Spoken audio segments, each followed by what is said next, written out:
नमस्कार, स्वागत है आपका बोलता हिमाचल पर। आज है 11 मई 2024 और हिमाचल प्रदेश की आज की सबसे बड़ी खबरें हम आपके लिए लेकर आए हैं। हमेशा की तरह आप इस वीडियो को लाइक कर दीजिएगा। चैनल पर नहीं जुड़े चैनल को आप सब्सक्राइब जरूर करें। पेश है आज की सबसे बड़ी खबरें। जेएफटी भर्ती मामला, शिक्षा विभाग ने जेएफटी भर्ती को चुनाव आयोग से मांगी मंजूरी। हाईकोर्ट से रिजल्ट घोषित करने को लेकर अनुमति मिलने के बाद जेएफटी बैच वाइज भर्ती के मामले में शिक्षा विभाग अब चुनाव आयोग गया है। मुख्य निर्वाचन अधिकारी को केस भेजा गया है कि जेएफटी के 1000 से ज्यादा पदों पर बैच वाइज आधार पर रिजल्ट घोषित करने और नियुक्तियां देने की अनुमति दी जाए। इसमें यह भी कहा गया है कि नया शिक्षा सत्र शुरू हो गया और राज्य सरकार ने इस शिक्षा सत्र से इंग्लिश मीडियम टीचिंग के अलावा कुछ नए फैसले भी लिए हैं। इन फैसलों को लागू करने के लिए स्कूलों में शिक्षकों की जरूरत है, इसलिए चुनाव आयोग इस बारे में अनुमति दे। इससे पहले जेएफटी बैच वाइज भर्ती में हाईकोर्ट में ही बिना अनुमति रिजल्ट घोषित करने पर रोक लगाई हुई थी। हालांकि इससे पहले टीएसटी बैच वाइज भर्ती में नियुक्तियों की अनुमति चुनाव आयोग ने नहीं दी थी। चुनाव आयोग ने कहा था कि इसके लिए चुनाव आचार संहिता हटने का इंतजार किया जाए। ई विधान सॉफ्टवेयर बनाने के नाम पर 67 लाख रुपए लेकर फरार हुई कंपनी का रिकॉर्ड तलब, ब्लैक लिस्ट करने की तैयारी। नगर निगम सदन की कार्यवाही को ऑनलाइन करने के नाम पर एमसी को 67 लाख रुपए का चूना लगाकर फरार हुई आईटी कंपनी का रिकॉर्ड नगर निगम ने डिपार्टमेंट ऑफ आईटी से तलब किया है। निगम इस कंपनी का पूरा रिकॉर्ड खंगालने में जुट गया है। ऐसे में अब निगम प्रशासन इस आईटी कंपनी को ब्लैकलिस्ट करने की तैयारी में जुट गया है। साथ ही एडवांस पेमेंट क्यों की गई थी, इसे लेकर भी विभिन्न पहलुओं की जांच पड़ताल करने में लगा हुआ है। नगर निगम ने ई विधान सॉफ्टवेयर तैयार करने के लिए चंडीगढ़ की एक आईटी कंपनी को 67 लाख रुपए की एडवांस पेमेंट की थी। चौपाल में चुनावी प्रचार के बाद आज चंडीगढ़ जाएंगे सीएम सुक्खू। मुख्यमंत्री ठाकुर सुखविंदर सिंह सुक्खू शनिवार को चंडीगढ़ जाएंगे। इससे पहले सुबह करीब 9 बजे वे शिमला से चौपाल के लिए रवाना होंगे और वहां शिमला संसदीय क्षेत्र से पार्टी प्रत्याशी विनोद सुल्तानपुरी के पक्ष में चुनावी सभाओं को संबोधित करेंगे। इस दौरान सुल्तानपुरी भी उनके साथ मौजूद रहेंगे। चौपाल में चुनावी प्रचार के बाद सीएम चंडीगढ़ के लिए उड़ान भरेंगे। उनका रात्रि ठहराव हिमाचल भवन में रहेगा। प्रत्याशियों के चुनाव प्रचार को धार देने के लिए मुख्यमंत्री सुक्खू स्वयं फील्ड में मोर्चा संभाले हुए है। उपचुनाव में कांग्रेस के बागी यानी भाजपा प्रत्याशियों को घेरने के लिए भी विशेष रणनीति के तहत काम कर रहे हैं। इसके साथ ही सभी सांसदीय क्षेत्रों में भी चुनावी फील्ड सजा चुके हैं। कांग्रेस ने प्रदेश में चुनाव प्रचार के लिए स्टार प्रचारकों की सूची फाइनल कर दी है। कांग्रेस के राष्ट्रीय अध्यक्ष मल्लिकार्जुन खड़गे, राहुल गांधी और प्रियंका गांधी वाड्रा के साथ ही अन्य नेता प्रचार करने पहुंचेंगे। हर सांसदीय क्षेत्र में प्रियंका वाड्रा की रैली होगी। रैलियों को लेकर स्थान व तिथि तय करने का काम हो रहा है। भाजपा भी स्टार वार को लेकर अपनी तैयारियों को अंतिम रूप दे रही है। प्रधानमंत्री नरेंद्र मोदी, केंद्रीय मंत्री अमित शाह और मुख्यमंत्री योगी आदित्यनाथ सहित पार्टी के अन्य राष्ट्रीय नेता भी यहाँ चुनावी प्रचार में आएंगे। ऐसे में आने वाले दिनों में चुनाव प्रचार और जोर पकड़ेगा।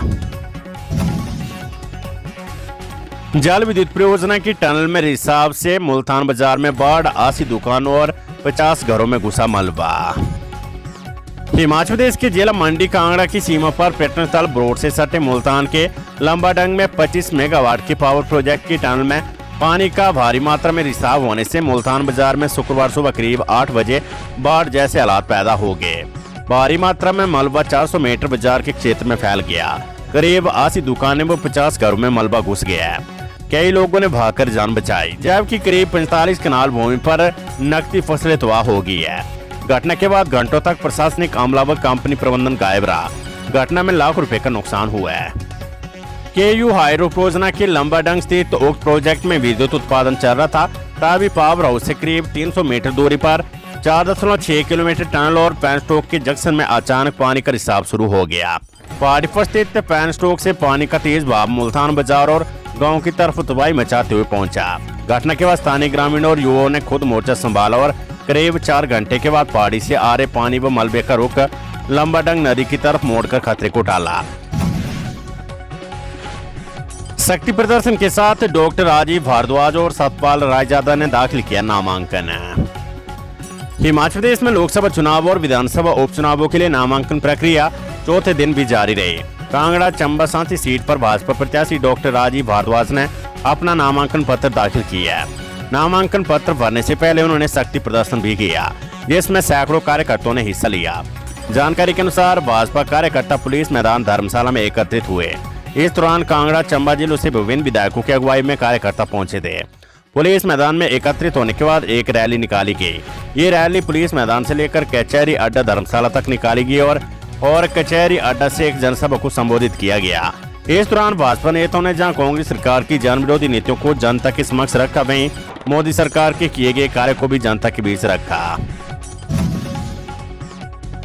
निर्दलीय विधायकों को हाईकोर्ट से नहीं मिली राहत, इस्तीफों को लेकर अब 28 मई को होगी सुनवाई। हिमाचल प्रदेश हाईकोर्ट में एक बार फिर विधानसभा से अपना इस्तीफे देने वाले 3 निर्दलीय विधायकों के इस्तीफे को लेकर फिर से सुनवाई हुई। इससे पहले हाईकोर्ट की खंडपीठ में एक मुद्दे को लेकर असहमति हो गई थी, जिसके बाद ये मामला तीसरे न्यायाधीश को भेजा गया है। न्यायाधीश संदीप शर्मा के समक्ष सुनवाई के दौरान स्पीकर के वरिष्ठ अधिवक्ता कपिल सिब्बल ने बहस के लिए समय की मांग की, जिसे स्वीकारते हुए कोर्ट ने अगली सुनवाई 28 मई को निर्धारित की है। उल्लेखनीय है कि हाईकोर्ट की खंडपीठ ने 8 मई को सुनाए फैसले में निर्दलीय विधायकों के इस्तीफे मंजूर करने से इनकार करते हुए स्पष्ट किया था कि कोर्ट विधानसभा सदस्यों के इस्तीफे स्वीकार करने की शक्ति नहीं रखता है। मुख्य न्यायाधीश MS रामचंद्र राव और न्यायाधीश ज्योत्सना रिवाल्दो की खंडपीठ ने इस मुद्दे पर सहमति जताते हुए फैसला सुनाया था। सोशल मीडिया पर फेक न्यूज व गलत सूचनाएं फैलाने पर होगी कार्रवाई, DC सोलन। जिला निर्वाचन अधिकारी व DC सोलन मनमोहन शर्मा ने कहा है कि लोकसभा निर्वाचन 2024 के दृष्टिगत विभिन्न मीडिया माध्यमों से दुष्प्रचार व मीडिया प्लेटफॉर्म का दुरुपयोग करने के लिए भारत निर्वाचन आयोग की ओर से दिशा निर्देश जारी किए गए हैं। DC ने कहा है कि सोशल मीडिया पर फेक न्यूज और तथ्यहीन व गलत सूचनाएं फैलाने पर नियमानुसार कार्रवाई अमल में लाई जा रही है। सोशल मीडिया भी इलेक्ट्रॉनिक मीडिया की श्रेणी में आता है और इस पर प्रसारित सामग्री पर जिला स्तर पर गठित मीडिया प्रमाणन एवं निगरानी समिति द्वारा 24 घंटों कड़ी नजर रखी जा रही है।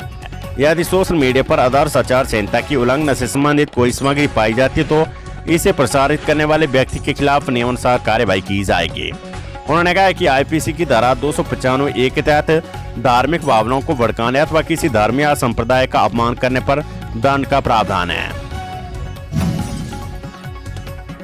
लोकसभा चुनाव विधानसभा उपचुनाव के लिए चौथे दिन 18 प्रत्याशियों ने किए नामांकन। हिमाचल प्रदेश में 4 सीटों पर लोकसभा चुनाव व 6 विधानसभा सीटों पर उपचुनाव के लिए जारी नामांकन प्रक्रिया के चौथे दिन 18 प्रत्याशियों ने अपने नामांकन पत्र दाखिल किए हैं। इसमें 2 संसदीय क्षेत्रों के लिए 9 तथा विधानसभा उपचुनाव के लिए भी 9 प्रत्याशियों ने अपने नामांकन दाखिल किए हैं। नामांकन के चौथे दिन शुक्रवार को संसदीय क्षेत्र हमीरपुर से सतपाल सिंह रायजादा ने कांग्रेस से, अंजना देवी ने इंडियन नेशनल कांग्रेस की काबिलिंग प्रत्याशी तथा कुलवंत सिंह ने भारतीय जवान किसान पार्टी के रूप में अपना नामांकन दाखिल किया है। मंडी संसदीय क्षेत्र से नरेंद्र कुमार ने राष्ट्रीय देवभूमि पार्टी व विनय कुमार ने अखिल भारतीय परिवार पार्टी के रूप में अपना नामांकन दाखिल किया है। कांगड़ा संसदीय क्षेत्र से राजीव भारद्वाज ने भाजपा से और अचल सिंह ने निर्दलीय उम्मीदवार के रूप में अपना नामांकन दाखिल किया है। शिमला संसदीय क्षेत्र से रॉबर्ट कुमार ने जनता कांग्रेस और मदन लाल ने अखिल भारतीय परिवार पार्टी के प्रत्याशी के रूप में अपना नामांकन दाखिल किया है। धर्मशाला विधानसभा क्षेत्र से राकेश कुमार ने निर्दलीय प्रत्याशी के रूप में अपना नामांकन दाखिल किया है। हिमाचल प्रदेश में शनिवार व रविवार को अवकाश के कारण नामांकन पत्र नहीं भरे जाएंगे। अब सोमवार को प्रत्याशी अपने नामांकन पत्र दाखिल करेंगे। राज्य में नामांकन पत्र दाखिल करने की अंतिम तारीख 14 मई है। CPS की नियुक्तियों को चुनौती देने वाली याचिकाओं पर अब 20 मई को होगी सुनवाई। प्रदेश हाईकोर्ट में CPS की नियुक्तियों को चुनौती देने वाली याचिकाओं पर शुक्रवार को बहस पूरी न होने के कारण सुनवाई 20 मई के लिए टल गई है। कोर्ट ने स्पष्ट किया कि 20 और 21 मई को सरकार का पक्ष सुना जाएगा, जिसके बाद यदि जरूरत पड़ी तो 22 मई को भी सरकार की बहस को सुना जाएगा।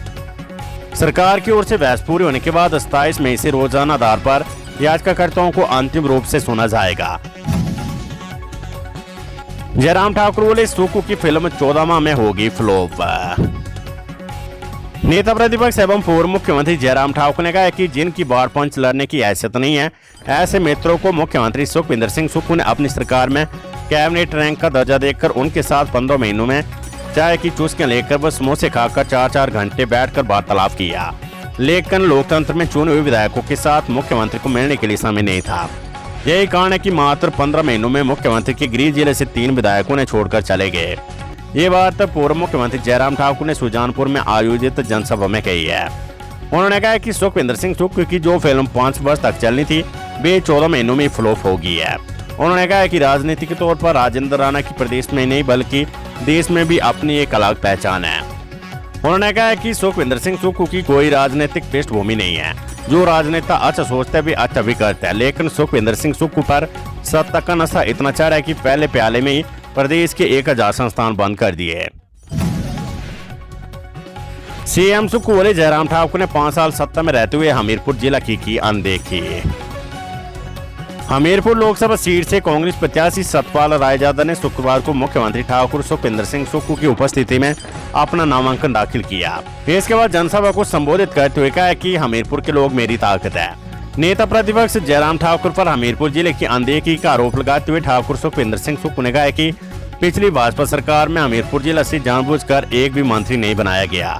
जिस जिले को मुख्यमंत्री के साथ साथ मंत्री पद मिलना था वो जिले को पिछली सरकार में कोई जगह नहीं दी गई।